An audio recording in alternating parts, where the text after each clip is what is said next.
సంబంధించినటువంటి లోపాలు, అక్కడ పారిశుధ్యం ఎట్లా ఉంటుంది, అలాగే ఫైర్ మెజర్స్ ఎట్లా ఉంటున్నాయి, ఇవి ఒక పార్ట్.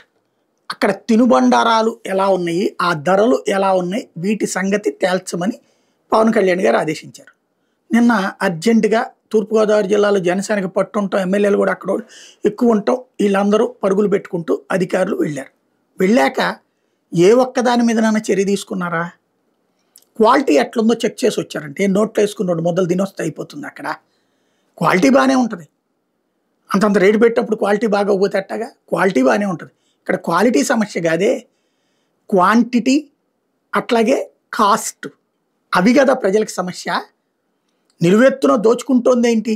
బయట దొరుకుతున్న రేట్ ఎంత, లోపల దొరుకుతున్న రేట్ ఎంత, దీని మీద ఏం చేయాలా? ఎందుకు అంతంత ధరలు అనేది కాకుండా ఫిక్స్ చేయాలి నువ్వు రేటు. అది రాష్ట్ర ప్రభుత్వం ఫిక్స్ చేయాలా, లేకపోతే స్థానిక కార్పొరేషన్ ఫిక్స్ చేయాలా? ఇది తేల్చుకోండి ముందు. స్థానిక రెవెన్యూ అధికారులు ఇంతకు మించి అమ్మద్దు అంటే అమ్మే ధైర్యం ఎవడుకుంటుంది?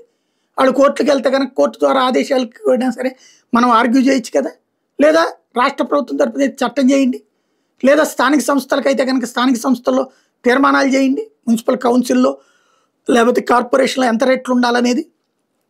అడ్డదిడ్డంగా దోచేస్తుంటే 10 రూపాయల సమోసా 80 రూపాయల నుంచి 100 ఉంటుంది, అట్లాగే 30 రూపాయల పాప్కార్న్ వచ్చి 300 రూపాయల నుంచి 400 రూపాయలు అమ్ముతారు, 30-40 రూపాయలు కూల్ డ్రింక్ వచ్చి 250 రూపాయలు 300 రూపాయలకి అమ్ముతారు.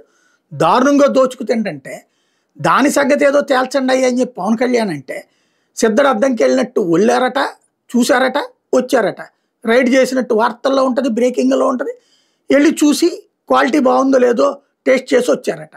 ఏంటి ప్రయోజనం? ఆశయం పవన్ది ఒకటైతే ఆచరణలో వీళ్ళు ఇంకోటి చేస్తున్నారు.